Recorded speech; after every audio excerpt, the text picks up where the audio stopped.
Bhat, who is the joint MD of Prabhudas Lilladher, and he joins us from the Prabhudas Lilladher conference, which is focusing on rising stars. Hi Dilip, good afternoon, and thanks so much for joining in. You're profiling a lot of mid-cap companies this time in your conference. I think there are more than 30 of them which are a part of your conference. So straight away chatting about sectors and individual stocks. Is there any particular mid-cap sector where we can take a top-down approach and perhaps buy a couple of stocks in that sector?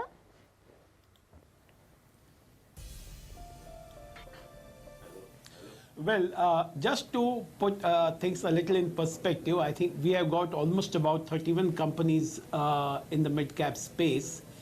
And I think there are more than 350 to around 400 meetings that are being lined up for various investors. I think the whole purpose of this particular conference was to make investors feel connected with the ground realities and then try to see how they really take off from these levels.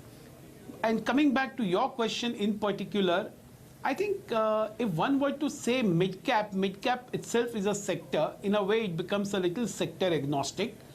But still, I think some 2-3 sectors certainly looks pretty interesting from this particular space. Whether it is logistics space, whether it is I think retail will be a little more cliche to say, but certainly that would be one of the things. But our idea is that it's not going to be confined to a particular sector. It will be companies broadly from various sectors that we have really brought. And our idea is to really go through this particular maze and try to identify a few good ones which can really make it big over the coming years. Hi, Mr. Bhat, good morning. Thanks very much for joining in. I want to get a sense of what the mood overall is like amongst your participants over there. Is the demon of demonetization completely behind them? What is the take on FY18? Are they confident of a revival in Q4 itself? Could things be protracted to the next financial year? What's the kind of sense that you're getting?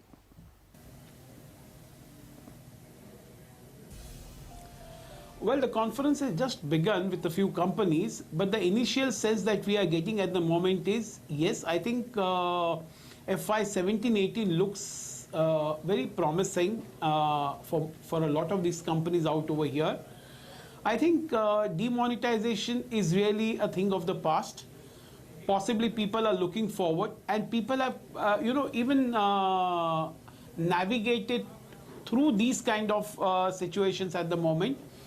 So I think one thing is becoming very clear, that as we run into, say, Q3 or Q4 of FY18, I think the run rate that we will see for most of these companies will inspire a lot of confidence and will provide a lot of tailwind to the mid-cap sector and to the markets too, as economy really stabilizes and moves ahead.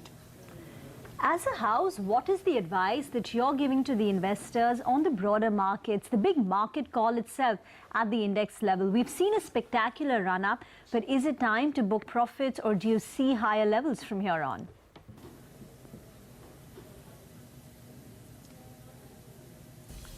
Well, it goes without saying that markets are trading in a expensive zone, and possibly you might be aware, but the fact remains that today the large caps and the mid caps are trading almost at the same valuation 1 year forward for the indices. But I think as far as the markets, broader markets are concerned, we will be very happy if there is a time-wise correction. Even if there is some small correction index-wise in terms of, I say, a couple of 100 points, I think that will still be looked upon as an opportunity. I think everybody is just thinking when to buy.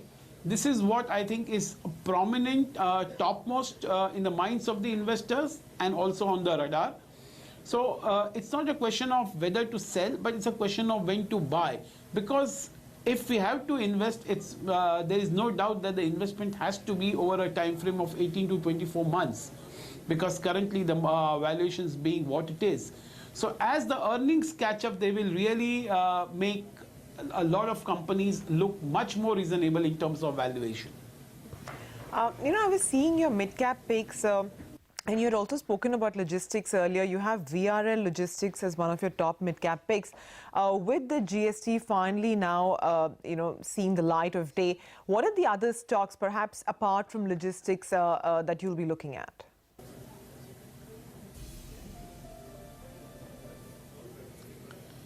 Well, I think it's going to be, apart from the logistics, I think we are looking at, say, select mid-cap pharma also. I think for quite some time now we had been recommending Jubilant Life Science, which fortunately for us has done pretty well.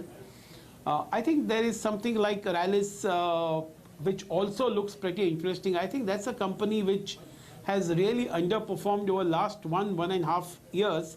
But I think going forward, that's a company that really looks pretty interesting going forward. I think the valuations on a peer basis also looks pretty comparable at the moment. I think these are a couple of companies that we like. I think Navneet is another stock that we are recommending at the moment. That looks pretty good. Just one final question. You've got a lot of sugar companies who will be attending and participating in your conference. Dwarikesh Sugar today, and over the course of next 2 days, Dhampur, Balrampur, Chini, etc. will also be participating. These stocks have been multi-baggers in the last few years. So, the sugar cycle has started at least 12 to 18 months ago.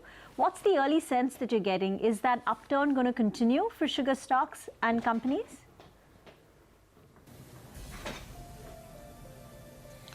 Well, that is what it appears, that the momentum should continue at least for next 8 to 12 months. That is what it looks like. I think the ground setting is such that it's very difficult to take a bearish call on sugar at the moment. And I think the way it is moving, it's, of course, you have seen the best, as what you said, it has been a multi-bagger already. But even going forward, whether it can give a reasonable return, very much. I think some of the sugar companies that we have brought, they provide a very interesting insight as to why one should invest in some of the sugar companies. Mr. Bhat, it's a pleasure having you here, and all the best for the conference. We look forward to speaking you with the key takeaways once it's all done. Thanks again for joining in.